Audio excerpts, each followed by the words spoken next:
Everyone, आज हम history से रिलेटेड 10 इंपॉर्टेंट क्वेश्चंस करेंगे और ये सभी क्वेश्चन भारतीय राष्ट्रीय आंदोलन से संबंधित होगा क्योंकि यूपी ट्रिपल एससी पैट में अलग से एक 5 नंबर का जो है क्वेश्चन पूछा जाएगा, ठीक है, इस टॉपिक से।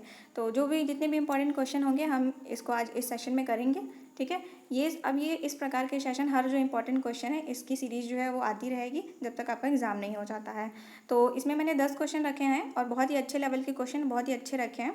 और अगर आपको ये सीरीज़ पसंद आती है, ये जो मेथड है बताने का वो आपको पसंद आता है, तो इसमें हम आपको नंबर ऑफ क्वेश्चंस भी इंक्रीज़ कर सकते हैं आप लोगों के अकॉर्डिंग। तो सबसे पहला प्रश्न देखते हैं। पहला प्रश्न है कि यूरोपीय लोगों के घोर विरोध के बाद 1884 में इल्बर्ट बिल में संशोधन किया गया। यह संशोधन किस वायसराय के कार्यकाल में किया गया था? तो इल्बर्ट बिल के बारे में आपको पता होना चाहिए। देखिए, इल्बर्ट बिल जो आया कब था? वो 1883 में आया था।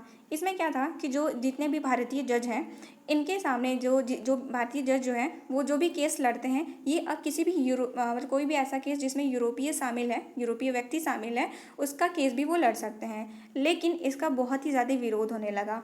तो विरोध कौन करेगा? जाहिर सी बात भारतीय तो करेंगे नहीं। ये जो यूरोपीय थे उनको ये नहीं पसंद आया कि हम किसी भी ऐसे जज के सामने जाएं जो भारतीय हो, क्योंकि वो भारतीयों को कैसा अपने से इन्फीरियर मानते थे, है ना, अपने से तो कम ही आंकते थे उन्हें, इसलिए उन्हें ये पसंद नहीं था। तो इसका काफ़ी ज़्यादा विरोध किया उन लोगों ने और जिसमें आखिर संशोधन उन्हें करना पड़ा और ये संशोधन 1884 में किया गया। और यह इस टाइम वाइसराय कौन था? लॉर्ड रिपन था, ये ध्यान रखिएगा। अगला क्वेश्चन है कि 1921 में कांग्रेस के अहमदाबाद अधिवेशन में अध्यक्ष जो है चित्तरंजन दास को चुना गया था, लेकिन वो उस टाइम जो है वो जेल में थे। तो इसकी उनकी जगह पर अध्यक्षता किसने की थी? तो ये बहुत इंपॉर्टेंट क्वेश्चन है। ये जो है हकीम अजमल खान ने की थी, ये ध्यान रखिएगा। और सीआर दास ने 2 बार जो है कांग्रेस की अध्यक्षता की है।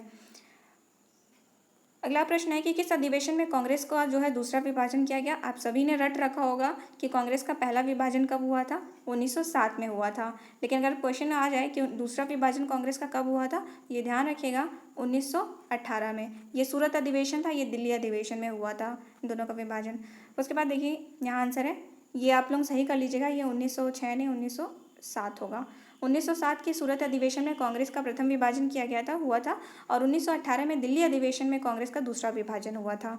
अगला है आपके लिए कमेंट सेक्शन में आंसर लिखिएगा कि इन दोनों की अध्यक्षता यानी सूरत अधिवेशन और दिल्ली अधिवेशन जो का अध्यक्षता किसने की थी? अगला है कि दीनबंधु और देशबंधु के नाम से कौन मशहूर है? तो देखिए, दीनबंधु जो है वो CF एंड्रयूज़ को बोला जाता है और देशबंधु चित्तरंजन दास को बोला जाता है। तो आप कंफ्यूज मत होइएगा। देखिए, दीनबंधु यानी जो दीन है, दीन दुखियारे, और CF एंड्रयूज़ को बोला जाता है और देशबंधु चित्तरंजन दास को। ये देखिए दीन कंफ्यूज हो जाते हैं ना कि कौन किसका है, तो ऐसे ध्यान रखेंगे। देखिए दीन दुखिया होता है ना, तो जो CF एंड्रयूज़ कैसा नाम आ रहा है? ऐसा लग रहा है अंग्रेजों का किसी का नाम है। तो हम ऐसे दीन दुखियारे हम मान लीजिए अंग्रेजों को बोल रहे हैं, भारतीय को नहीं बोल रहे हैं, है ना। तो CF एंड्रयूज़ और बाकी जो देशबंधु बचा वो चित्तरंजन दास हो गया। उसके बाद 2 बहुत ही इंपॉर्टेंट है कि भारतीय ग्लैडस्टोन किसको बोलते हैं? ये सुरेंद्रनाथ बनर्जी को बोलते हैं। और मुंबई का त्रिमूर्ति किसको बोला जाता है? मेहता, तेलंग और तैयब जी। आपके लिए दूसरा प्रश्न है कि मेहता, तेलंग और तैयब जी का पूरा नाम बताइएगा। 5वां प्रश्न है कि सुभाष चंद्र बोस को जो है नेताजी और देश नायक के नाम से जाना जाता है। नेताजी तो सभी बोलते हैं कि नेताजी सुभाष चंद्र बोस, लेकिन देश नायक शायद ही बहुत कम लोग जानते होंगे, ठीक है। तो देश नायक और नेताजी, इन्हें ये दोनों नाम इन्हें किसने दिए थे?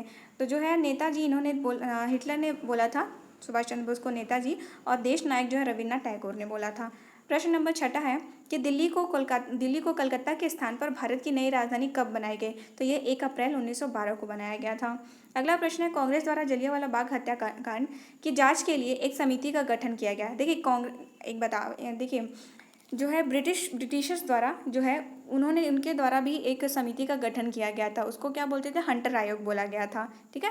हंटर आयोग किसके द्वारा गठित किया गया था? ये ब्रिटिशर्स द्वारा ब्रिटिश सरकार द्वारा गठित किया गया था, ताकि जो जलियांवाला बाग हत्याकांड की जांच करने के लिए। लेकिन कांग्रेस भी जो है जलियांवाला बाग हत्याकांड की जांच करने के लिए एक समिति का गठन करती है, जिसके सदस्य कौन कौन होते हैं? मोतीलाल नेहरू, महात्मा गांधी, CR दास, तैयब जी और जयकर, ये लोग इस समिति में शामिल होते हैं। तो प्रश्न ये है कि इस समिति के अध्यक्ष कौन थे? तो इस समिति के अध्यक्ष बनाया गया था मदन मोहन मालवीय को। तो इस समिति के बारे में इस समिति ने क्या रिपोर्ट प्रस्तुत की थी, ये देखिएगा कि मालवीय जांच समिति यानी मदन मोहन मालवीय हैं इसके अध्यक्ष, इसीलिए मालवीय जांच समिति ने अपनी जो रिपोर्ट में अधिकारियों के इस बर्बर कृत्य के लिए उन्हें निंदा का पात्र बताया और सरकार से दोषी लोगों के खिलाफ कार्रवाई और मृतकों के परिवार को आर्थिक सहायता देने की मांग की। लेकिन सरकार ने इस ओर कोई ध्यान नहीं दिया, इसलिए गांधी जी ने क्या डिसाइड किया कि हम असहयोग आंदोलन करेंगे। ठीक है। 8वां प्रश्न है कि भगत सिंह और बटुकेश्वर दत्त को गिरफ्तार कर उन पर असेंबली में बम फेंकने और कुछ अन्य षड्यंत्र को जोड़कर किस षड्यंत्र के तहत मुकदमा चलाया गया था। तो सिंपल सी बात है, भगत सिंह और बटुकेश्वर दत्त पे कौन सा मुकदमा चलाया गया था। ठीक है, कौन सा, तो ये है लाहौर षड्यंत्र केस चलाया गया था इन दोनों लोगों पे। उसके बाद है 9वां प्रश्न कि वह पहले नेता कौन थे जिन्हें सर्वप्रथम असहयोग आंदोलन में गिरफ्तार किया गया। तो असहयोग आंदोलन कब से शुरू हुआ था, 1 अगस्त 1920 से शुरू हुआ था और इसके पहले नेता जो गिरफ्तार किए गए थे वो है मोहम्मद अली, ये ध्यान रखिएगा, मोहम्मद अली। और सहयोग आंदोलन 1 अगस्त 1920 को शुरू किया गया था। आखिरी प्रश्न है कि असम के लोग जो है सिलहट से चलकर बंगाल के किस समुद्र तट पर नमक सत्याग्रह किए थे। तो आप लोगों के जो गुजरात वाला नमक सत्याग्रह हुआ था वो तो बहुत ही इंपॉर्टेंट है, वो तो याद ही होगा आप लोगों के लिए। लेकिन असम में भी जो है वो क्या हुआ, नमक सत्याग्रह किया गया था असम के लोगों द्वारा। तो ये सिलहट से कहाँ कहाँ तक हुआ था, नोआखाई समुद्र तट, बंगाल के जो है नोआखाई समुद्र तक हुआ था। तो ये था पूरा 10 इंपॉर्टेंट प्रश्न, आपको लेवल पसंद आया होगा। और आखिरी हम एक ट्रिक सीखेंगे। ट्रिक क्या है कि बटलर समिति काफ़ी ज़्यादा पूछा जाता है। ठीक है, तो इस देखिए हर क्वेश्चन के साथ, हर जो सीरीज़ आएगी उसके साथ हम कोई ना कोई ट्रिक बताते रहेंगे। तो देखिए बटलर समिति क्या है, यह बटलर समिति सर हारकोर्ट जो बटलर द्वारा गठित की गई थी 1927 में। इस समिति का काम क्या था कि जो भी देसी रियासत और ब्रिटिश भारत सरकार है उसके बीच में जो संबंध है वो बेहतर बनाया जा सके, है ना, इस पर सुझाव देने के लिए समिति का गठन किया गया था। और इस समिति ने अपनी रिपोर्ट जो है 1929 में जो है वो दी थी। बनाई कब गई थी, 1927 में, और रिपोर्ट कब प्रस्तुत की थी, 1926 में, सॉरी 1929 में प्रस्तुत की थी। और देखिए सर, देखिए 1927 में एक चीज़ और आपको याद आनी चाहिए कि 1927 में साइमन कमीशन भी बना था।